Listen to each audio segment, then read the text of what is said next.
Welcome to ABC Campus. Our subject is CAF 3 Business Law, chapter number 7, Specific Types of Contract, and ninth video on indemnity versus guarantee. And this video will also include discussion of past exams from ICAP Study Text 2020. And I'm your facilitator, Kashif Adil. So contract of indemnity और contract of guarantee के differences को हमने understand करना है, जिसमें की differences total 6 हैं और इनको हम वन बाय वन डिस्कस करते हैं।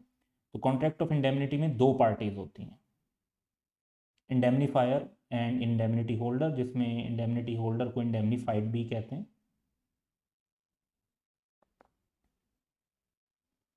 कॉन्ट्रैक्ट ऑफ गारंटी में 3 पार्टीज होती हैं, principal debtor, creditor and surety.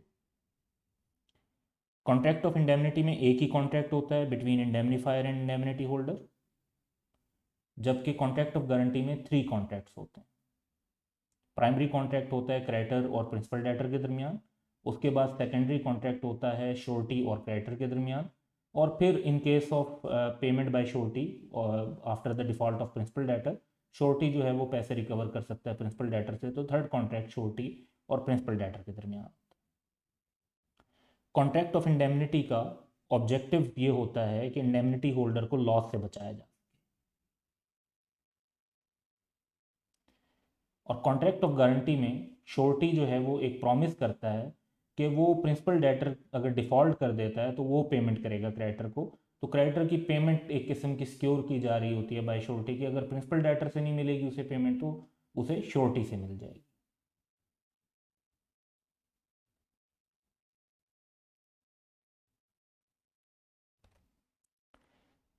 Indemnity में इंडेमनीफायर की लाइबिलिटी जो है वो प्राइमरी होती है और अनकंडीशनल होती है, यानी अगर लॉस होगा तो उसे पे करना ही करना है, जबकि कॉन्ट्रैक्ट ऑफ गारंटी में श्योरिटी की लाइबिलिटी सेकेंडरी होती है, यानी मेन जो प्राइमरी लाइबिलिटी होती है वो प्रिंसिपल डेटर की ही होती है। ये लाइबिलिटी कंडीशनल होती है, कंडीशनल ऑन द डिफॉल्ट, यानी प्रिंसिपल डेटर डिफॉल्ट करेगा तो लाइबिलिटी बनेगी, प्रिंसिपल डेटर डिफॉल्ट नहीं करेगा तो लाइबिलिटी नहीं बनेगी। और इन the absence of agreement otherwise liability को एक्सटेंसिव होती है, यानी इक्वल टू प्रिंसिपल डेटर होती है। कॉन्ट्रैक्ट ऑफ इंडेमनिटी में लाइबिलिटी इंडेमनीफायर की तब अराइज होती है जब कंटीजेंसी हैपन हो जाती है, लाइक जो लॉस होना होता है, जो इवेंट हैपन होना होता है जिस पर आपने डिसाइड किया होता है तब। जैसे अगर लिटिगेशन चल रही है तो उसमें जब डैमेजेस पे करने पड़ेंगे, या अगर कोई इंश्योरेंस है तो उसके अंदर जब नुकसान हो जाएगा तो वो तब उस इवेंट पर, उस कंटीजेंसी पर लाइबिलिटी कमेंस हो जाएगी। गारंटी के अंदर लाइबिलिटी सिर्फ जो श्योरिटी की लाइबिलिटी है वो तब होती है जब एग्जिस्टिंग प्रॉमिस परफॉर्म ना हो, नॉन परफॉर्मेंस, या जो पेमेंट करनी थी उसकी नॉन पेमेंट। राइट टू सू के हिसाब से देखें तो इंडेमनीफायर जो है वो थर्ड पार्टी पे केस नहीं कर सकता। रीज़न होती है प्रिविटी ऑफ कॉन्ट्रैक्ट, क्योंकि थर्ड पार्टी के साथ इंडेमनीफायर का कोई कॉन्ट्रैक्ट नहीं होता, तो जो इंडेमनीफाइड होता है उसी के थ्रू जो केस किया जाता है और उसके थ्रू सारे राइट्स ले जाते हैं। जबकि श्योरिटी जो है वो अगर प्रिंसिपल डेटर के डिफॉल्ट के बाद पेमेंट कर दे तो वो प्रिंसिपल डेटर को खुद अपने नाम से केस कर सकता है, क्रेडिटर के बिहाफ पर केस करने की ज़रूरत नहीं होती। तो ये डिफरेंसेस थे between contract of indemnity and contract of guarantee. अब हम कुछ पास्ट एग्जाम्स को डिस्कस करेंगे। Basit and Rahim go into a shop. Basit says to shopkeeper,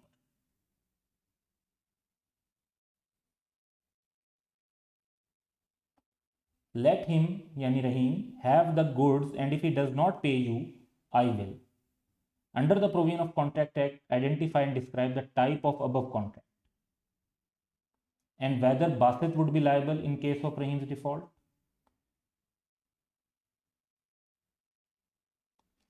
तो टाइप के हिसाब से इफ़ ही डज नॉट पे यू, यानी अगर डिफॉल्ट करता है प्रिंसिपल डेटर तो फिर पेमेंट करेगा बासित। तो बासित यहां पर श्योरिटी के तौर पर बात कर रहे हैं, this is contract of guarantee.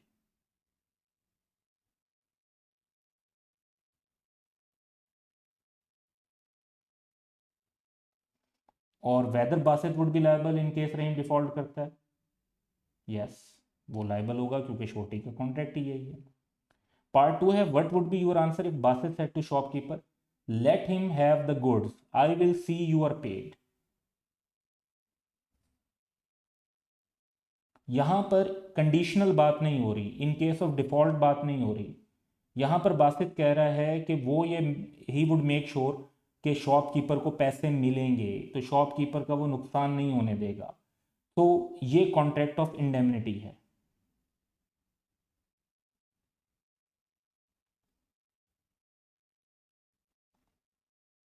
Liability दोनों में बासित की बन रही है, लेकिन दोनों में नेचर डिफरेंट हो जाती है वर्डिंग की वजह से। जो फर्स्ट सिनेरियो हमारे पास है that becomes contract of guarantee, जो सेकंड है वो बनता है कॉन्ट्रैक्ट ऑफ इंडेमनिटी।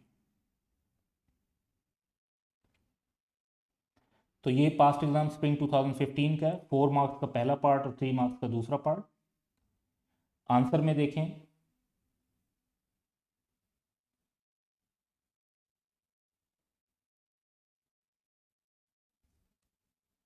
अच्छा अब यहाँ पर एग्ज़ाम सॉल्व करने के एंगल से देखें तो पहले आपने कंक्लूजन दिया कि कॉन्ट्रैक्ट ऑफ गारंटी है, कॉन्ट्रैक्ट ऑफ गारंटी को एक्सप्लेन किया, उसमें एक्सप्लेन किया कि श्योरिटी क्रेडिटर और प्रिंसिपल डेटर कौन है, फिर ये बताया कि एग्रीमेंट ऑरल और रिटर्न दोनों हो सकते हैं और बासित वुड पे, तो जो रिक्वायरमेंट थी उसको भी पूरा किया और जो उससे रेलिवेंट लीगल कॉन्सेप्ट थे उनको भी डिस्कस किया। इसी तरह कॉन्ट्रैक्ट ऑफ इंडेमनिटी की डेफिनेशन बता दिया, कंक्लूजन उसके बाद डेफिनेशन दे दी, और फिर इस केस में बताया कि बासित इंडेमनीफायर है, शॉपकीपर इंडेमनिटी होल्डर है, और बासित लाइबल होगा इन केस के अगर उसे लॉस होता है डिफॉल्ट ऑफ रहीम और बासित, जिसकी तरफ से भी उसे नुकसान होता है तो वो बासित को पे करना होगा। तो ये कॉन्ट्रैक्ट ऑफ इंडेमनिटी को भी एक्सप्लेन किया गया। स्प्रिंग 2016 में 8 मार्क्स का क्वेश्चन है, Bunny extended a credit of ₹500,000 to Suhail, so Bunny is creditor and Suhail is principal debt.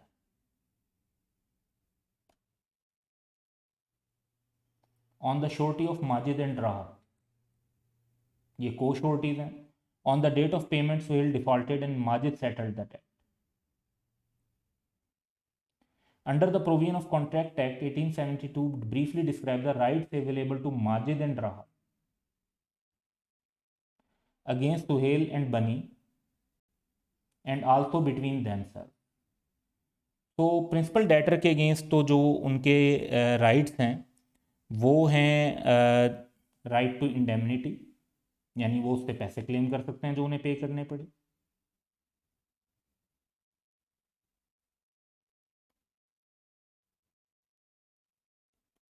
और दे हैव राइट ऑफ सब्रोगेशन, यानी वो तमाम राइट्स जो क्रेडिटर के पास थे अगेंस्ट प्रिंसिपल डेटर अब वो बन जाएंगे श्योरिटी के राइट्स। अगेंस्ट क्रेडिटर भी उनके दो राइट्स हैं, they have right to security, अगर क्रेडिटर के पास बनी के पास कोई सिक्योरिटीज़ हैं सुहेल से रेलिवेंट तो वो फिर अब उसे देनी होंगी श्योरिटीज़ को, और इसी तरह right to claim set of,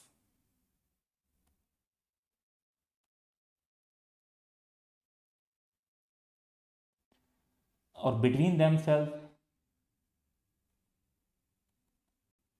right to claim contribution, क्योंकि सारे पैसे माजिद ने दिए हैं, तो in the absence of other details जो इक्वल पैसे देने चाहिए थे दोनों को, और जो डिफ़ॉल्ट है वो 5 लाख का है, तो 250,000 जो है वो माजिद ले सकता है राहत से, और अगर इन्होंने डिफरेंट अमाउंट डिसाइड की हुई थी तो फिर उसके हिसाब से जो है लॉ को अप्लाई किया जाएगा। इसके सोल्यूशन को देखते हैं। तो राइट टू इंडेमनिटी अगेंस्ट ये प्रिंसिपल डेटर डिस्कस हो रहे हैं, एंड राइट ऑफ सब्रोगेशन, इसी तरह against creditor right to securities. अच्छा ये चीज़ आपने नोट करनी है कि यहाँ पर जब आप एग्ज़ाम में सिनेरियो का आंसर देते हैं तो आपने सिंपली बुक को रिप्रोड्यूस नहीं करना होता, आपने उसको सिनेरियो के साथ कनेक्ट करना होता है।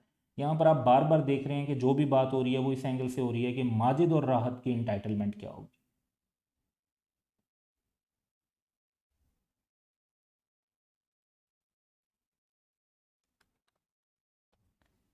इसी तरह को श्योरिटीज में एब्सेंस ऑफ एनी कॉन्ट्रैक्ट में they have to contribute equally. Majid and Rahat ने डिफरेंट सम्स एग्री किए थे तो सब्जेक्ट टू मैक्सिमम अमाउंट तब तक इक्वल करेंगे,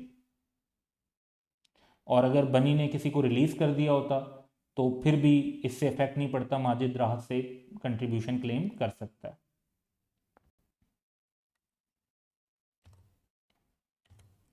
आटम 2017 का 3 मार्क्स का क्वेश्चन है, under the provision of contract act 1872 explain the term right of subrogation. अब ये सिनेरियो नहीं है, आपने सिंपली राइट ऑफ सब्रोगेशन को आप बुकिश रिप्रोड्यूस भी कर सकते हैं, थोड़ा सा अपने वर्ड्स में भी लिख सकते हैं अगर मीनिंग सेम निकल रहे हैं।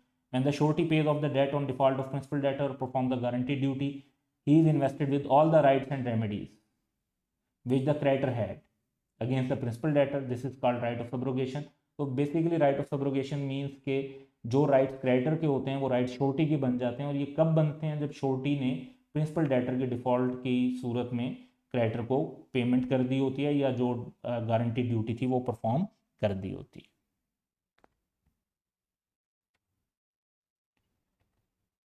स्प्रिंग 2018 में 3 मार्क्स का क्वेश्चन है, Abid has obtained a loan of ₹8 lakh from Saqib.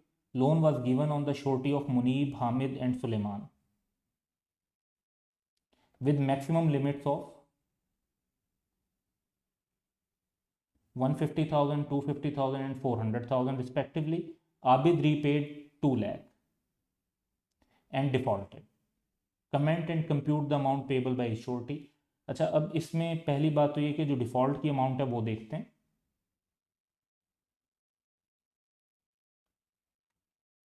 तो डिफॉल्ट की अमाउंट है 6 लाख, 1 लाख में से 2 लाख पे हो गए और बाकी बच गए 6 लाख। अब अगर इक्वली करें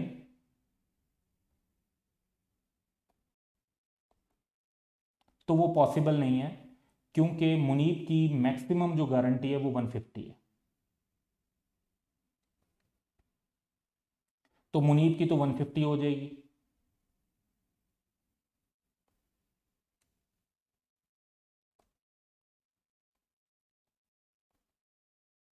और जो बाकी बच जाएगा उसको अब फिर बाकी लोगों को इक्वली करना है,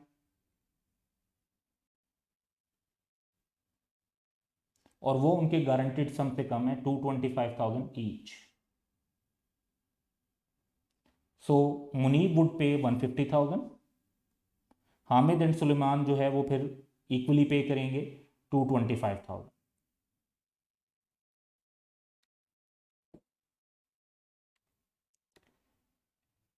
एक और क्वेश्चन सेम अटेम्प्ट में 3 मार्क्स का था, बेसिकली पार्ट वाइज क्वेश्चन थे, यहाँ पर सेपरेट हुए में। Shafiq obtained a loan from Qasim on the surety of Anwar. Qasim also obtained a charge over Shafiq's car at the time of disbursement of loan. तो एक security भी है। However, Anwar was unaware of this security. Qasim gave up the charge over the car and Shafiq defaulted. तो creditor lost the security और default हो गया। Comment on the position of Anwar. अब बात यह है कि श्योरिटी जो है वो इंटाइटल्ड होता है बेनिफिट ऑफ एवरी सिक्योरिटी जो कि eight the time of the contract of guarantee होती है।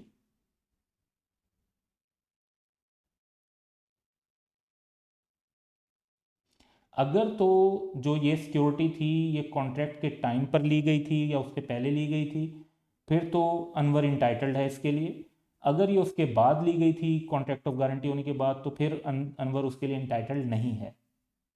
इससे फर्क नहीं पड़ता कि अनवर को सिक्योरिटी का पता था eight the time of making the contract और नॉट। और अगर आप कहते हैं कि जी ये जो सिक्योरिटी है ये कॉन्ट्रैक्ट ऑफ गारंटी में एंटर होने तक ली गई थी और बाद में वापस कर दी है, गेव अप कर दी है, तो श्योरिटी की लाइबिलिटी डिस्चार्ज हो जाएगी।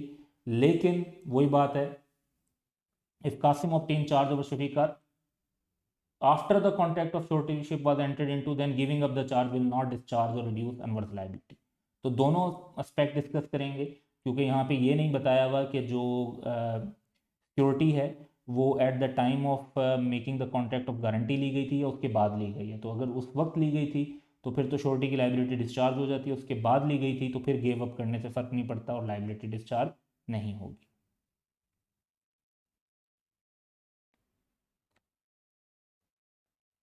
ऑटम 2018 में 4 मार्क्स का question. Mujib obtained a generator on lease for a period of 6 years from Munaf at an annual rent of 120,000. Fareed executed a contract of guarantee in favor of Munaf, guaranteeing due payment of rent by Mujib. In the third year, Mujib defaulted in payment. Munaf sued Fareed and got a decree. Decree means court order ले लिया और उससे recovery कर ली. Fareed thereafter gave a notice to Munaf revoking his guarantee for the remaining period of lease. 3 साल के बाद remaining 3 years के लिए. Under the provision of Contract Act, identify the nature of freeze guarantee. तो ये एक specific guarantee है क्योंकि एक सिंगल कॉन्ट्रैक्ट के लिए, वन ट्रांजैक्शन के लिए, एंड एक्सप्लेन वेदर फ्रीज would be discharge under the above circumstances. अब तो ट्रांजैक्शन शुरू हो चुकी है, जब तक ट्रांजैक्शन कंप्लीट नहीं हो जाती तो उसको रिवोक नहीं किया जा सकता।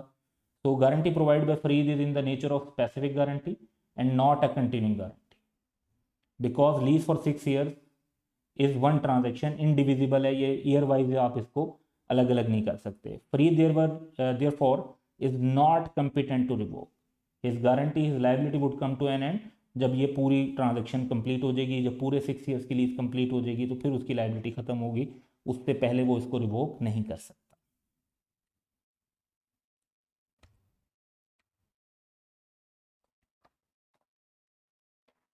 Salim gave a loan of rupees 100,000 to Ahmed,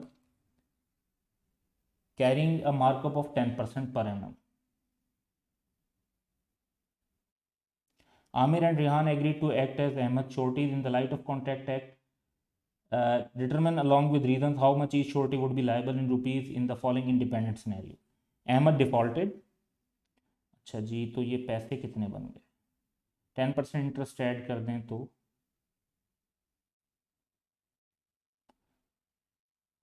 1,10,000. And Salim, being aware of weak financial position of Rehan, asked Amir and Rehan to pay 75% and 25% of the default respectively. ये क्रेडिटर की मर्जी नहीं होती किससे कितने मांगे, और इन the absence of any contract 50-50 जो है वो रूल अप्लाई हो, इक्वल सम्स पे करेंगे, और इक्वल पे करेंगे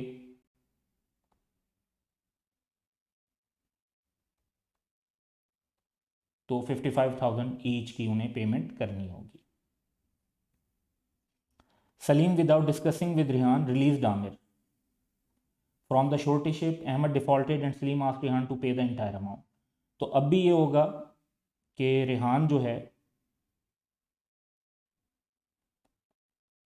वो 1,10,000 पे कर देगा टू सलीम, और फिर जो है रिलीज करने से आमिर की लायबिलिटी टुवर्ड्स रेहान ख़त्म नहीं होगी।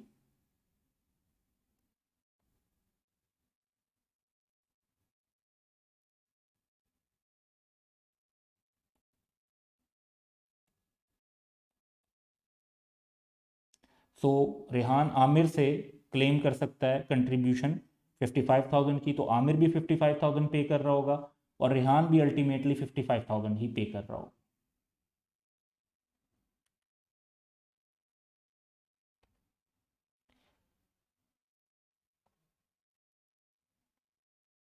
तो यहाँ पर आंसर में यही डिस्कशन है और इसको आपने एक्सप्लेन कर देना। तो हमने ऑलरेडी इसकी एक्सप्लेनेशन डिस्कस कर ली है, बाकी कोशिश करेंगे कि आप वर्डिंग जो है वो बेहतर फॉलो करने की कोशिश करें, और लीगल टर्मिनोलॉजीज़ को जो है रिप्लेस करने की कोशिश नहीं करनी चाहिए। हाँ, ग्रामेटिकली आप सेंटेंस स्ट्रक्चर अपनी मर्ज़ी का लिख सकते हैं।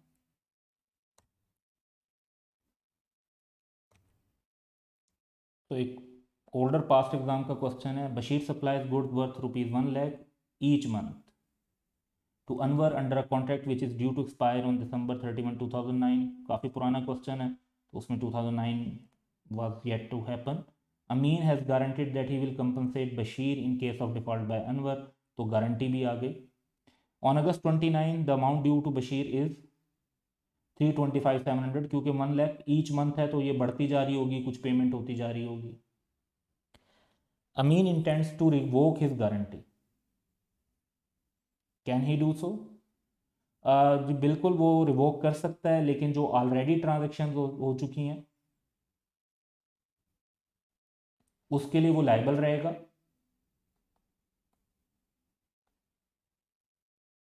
अलबत्ता फ्यूचर ट्रांजेक्शन के लिए उसकी लाइबिलिटी नहीं होगी। The guarantee given by Amin is a continuing guarantee, it can be revoked by Amin at any time as to future transaction, but he will remain liable to Bashir for existing transaction. Future के लिए liable नहीं रहेगा अगर वो revoke करता है, existing transaction के लिए लाइबल रहेगा।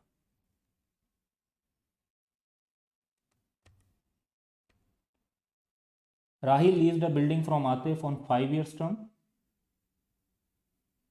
for a rent of 200,000 per annum and the payment was guaranteed by Kamal.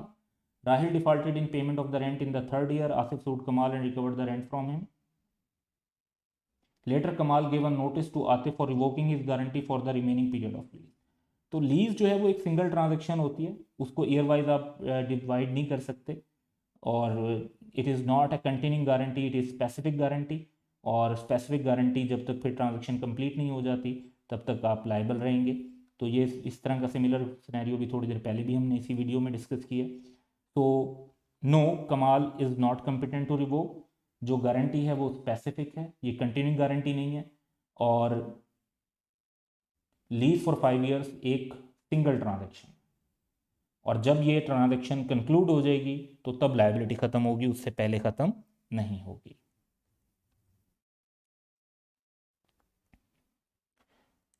So Amin, Imran and Shahid agreed to act as sureties for Imad to Salim and agreed to pay rupees 20, 30 and 40,000 respectively in case of default by Imad. On such surety, Salim lent rupees 90,000 to Imad. Imad repaid rupees 6,000 only. Salim called upon the sureties to pay the balance of 84,000. Discuss keeping in view the contract act, how much should each surety pay. अच्छा, इसको जो है वो हम equation बना लेते हैं। तो इक्वली अगर डिस्ट्रीब्यूट करें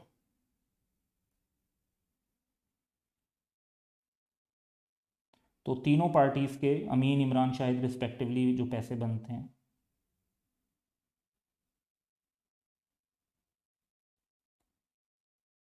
वो 28,000 बनते हैं। लेकिन अमीन की तो मैक्सिमम गारंटी जो है वो 20,000 है।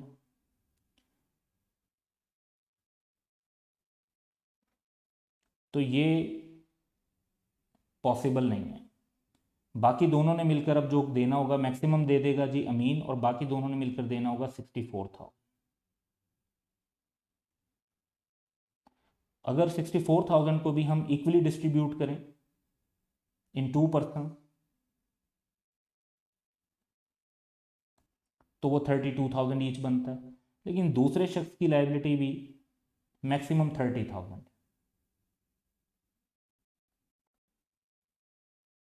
तो 32,000 उससे नहीं लिए जा सकते। अब क्या होगा कि जो थर्ड पर्सन है that is Shahid, he has to pay remaining amount that is 34,000।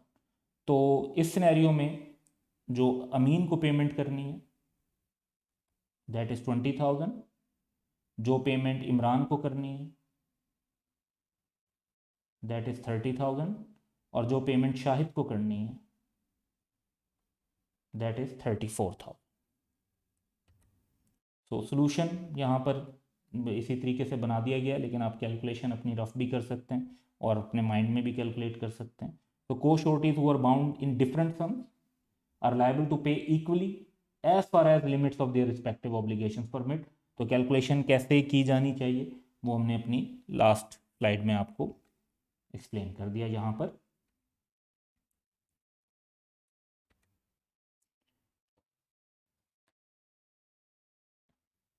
Faiz had sold goods on credit to Gulzar for rupees 5 million on guarantee of Hasib. Gulzar has also mortgaged his shop as a security against the above amount. Hasib was unaware of this mortgage and honors his guarantee when Gulzar failed to make the payment. What rights are available to Hasib under the contract act? तो right of subrogation का मतलब ये होता है, और right to securities भी होता है।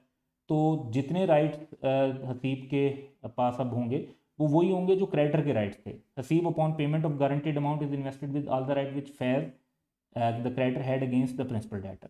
तो ये तो हो गया जी राइट ऑफ सब्रोगेशन। फिर इंटाइटल्ड है जी वो सिक्योरिटी के लिए। इससे फर्क नहीं पड़ता कि वो अवेयर था या अनअवेयर था।